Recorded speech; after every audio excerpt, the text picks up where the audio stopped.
How are you? It's a good question. It's always good to know the answer to the question before you ask it, because you always want good answers. Always. It feels good to be here. What's up? Some nice looking chandeliers. I've been feeling a lot of resistance lately in my life, and I understand why, but at the same time, it feels difficult to come out of it. And I'm just looking for relief, pretty much. Well, you could not have begun the gathering with a better statement or question, because it's right where we want to begin too. You said some key words. You said, I'm looking for some relief.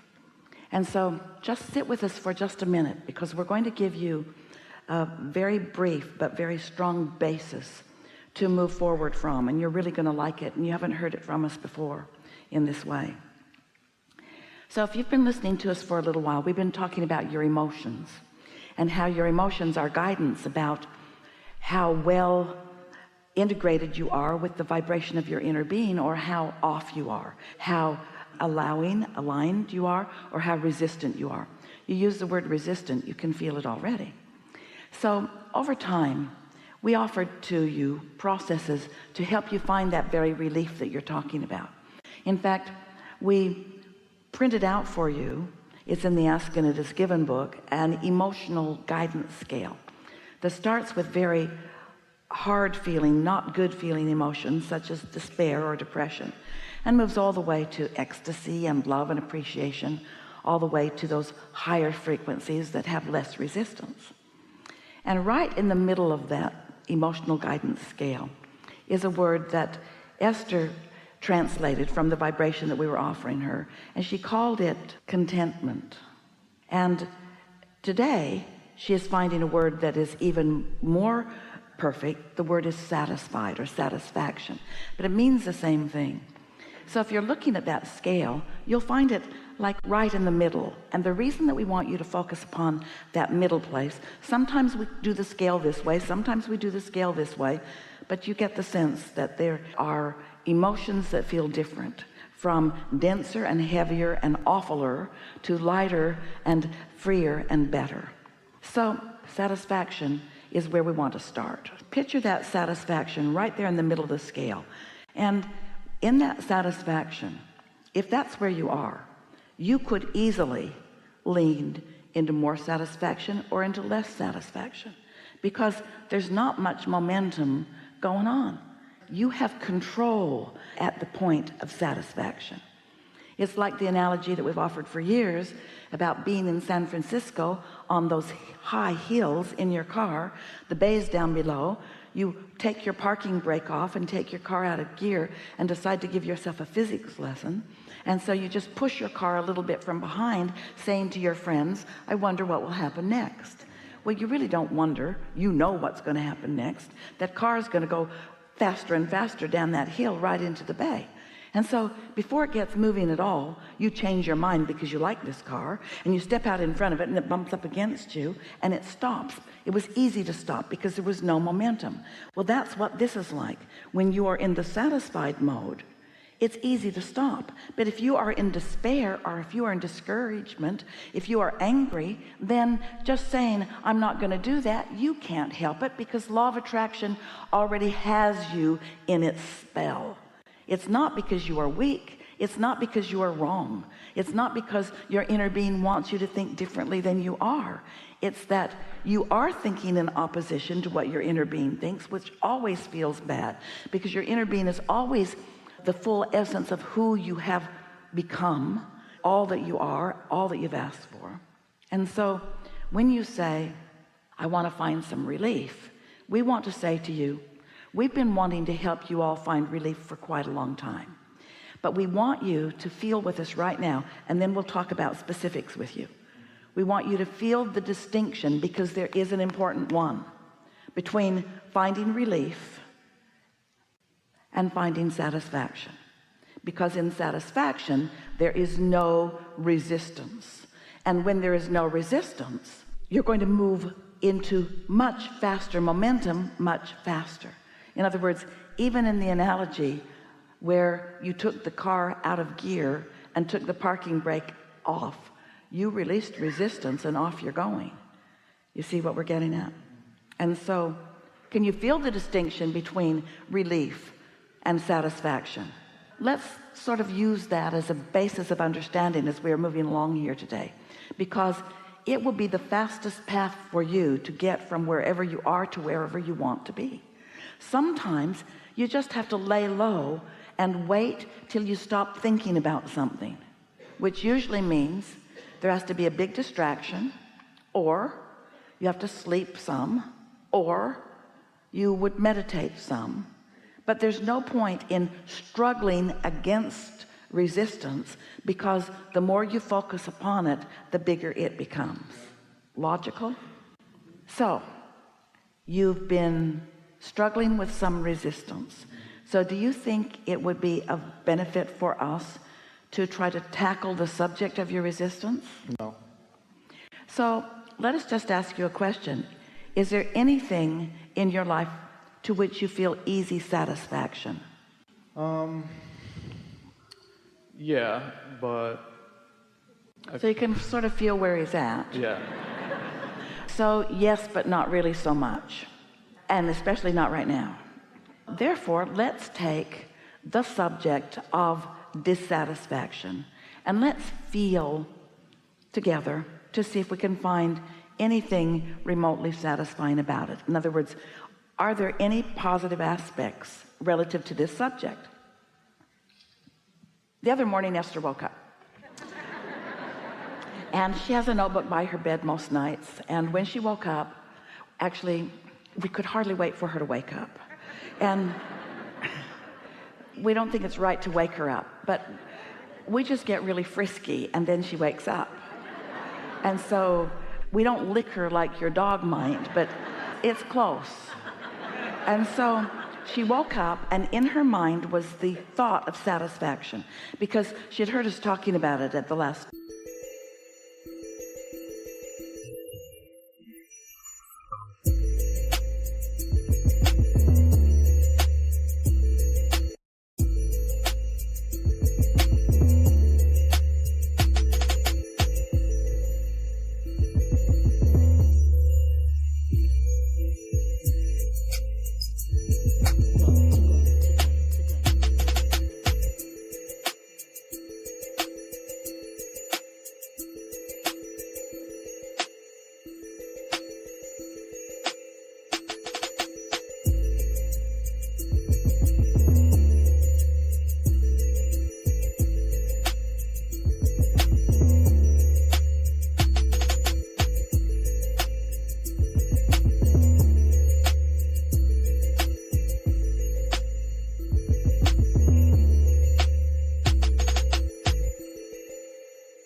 Two or three seminars. And so she took her notebook, and with our influence, she drew a line down the middle of a big yellow page, and she wrote satisfied on one side and dissatisfied on the other. And then she thought of several things that she easily felt satisfied about, and this is one of them. Being here with you is a very satisfying experience for Esther. So she wrote a few things, and then the thought came to her mind, is there anything I'm dissatisfied about? And something came right to mind. It's something that had happened at work. It wasn't a very significant thing, but she felt dissatisfaction about it. She's closed the offices on Monday because she wants her staff to feel freedom and happiness in their life. So she said, what do you think about, we'll close Monday so you can just have a longer weekend. and I'll pay you for Monday. You just don't have to work it.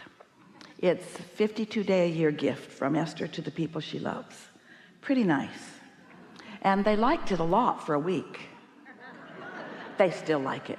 But something started happening. On Monday, she kept meeting things at the office that they had set into motion that needed to be tended to, even though they weren't there.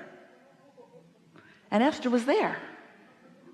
She lives on the property. And so she met the FedEx man at the gate, and Esther said, well, just throw the packages in the back of my car. The office is closed. And he said, I don't have packages. I'm here for a pickup. And Esther said, oh, I have no idea what it's about. And he was so nice and yet obviously disappointed. He said, and Esther said, I'm really, really very sorry, but I can't help you. I have no idea. I don't know what goes on over there where they all are. Now Esther is thinking about that. She's got her yellow pad and she's thinking, that's disappointing. Now she's right here. Satisfied or not satisfied? Satisfied or not satisfied? Well, she went into dissatisfaction, legitimate dissatisfaction, really legitimate dissatisfaction that she didn't want to feel. And so she quickly asked herself the question, is there anything about these rascals who have made this terrible mistake? Is there anything satisfying about them? This. She was on her third page and she said to herself, I think I've got it. So much more to feel satisfied about than this one misunderstanding, whatever it was. And yet, you know, you can go down the rabbit hole pretty easily when you get focused upon something. And you know why? Because law of attraction will help you. Law of attraction, if you get moving in that direction, will remind you of everything that you don't like about situations like this. Not only about your life, but others. Talk about it over dinner and find out. You could go either way. You just have to decide which way do you want to go, which means you just have to decide which way do you want the momentum to go. Because right now, Esther knows, I got control of this. I've got control of this day right now. Do I want to give it up? Do I want to give up the control, the leverage of interacting, of finding vibrational resonance with this energy that creates worlds? Do I want to give it up? Well, clearly she did not want to give it up. And so that's what we want to say to you. You got to catch it early. And if you don't catch it early, then most of all, don't beat up on yourself for not feeling good. Because law of attraction is really a strong influence in the direction of your thoughts. You've just got to catch them early. That's why we're teaching meditation in such a strong way. When you meditate, you release resistance because you stop all thought and your vibration rises. And when your vibration rises, you're far more than satisfied. That's a really wonderful way to begin any day. So you get it conceptually. The theory of it is sound. You can prove it to yourself over time. So right now, do you want to speak your dissatisfaction and see if you can lean satisfied? Or will it take you too far, too fast away from satisfaction? I feel like I'm on the fence with that. Like, depending on which way I lean, if I lean too close to dissatisfaction, I don't want to bring myself in that place. So you've practiced lots of dissatisfying thoughts. And your tendency really is, if we talk about it, you're going to lean that way. Yeah. And there's a really strong probability that even though you're speaking with us, and we're really good at this, that we still will not be able to bring you back to satisfaction because that momentum is already so strong. So you don't want to risk it, do you? No. We've enjoyed this interaction immensely. You feel satisfied for now? Mm-hmm. Really good. Really good. Yeah. Now, that right there, that is the key. There is not anything more that you would ever need to know about living happily ever after. There's not anything more than that you would need to know about just not being willing to activate things that work against you. And being wise enough to know there's something is activated that already is working against you, and you know that it is because it feels bad, to just do whatever you can to diffuse it. We don't have anything else for you. Don't forget to leave a positive message and subscribe.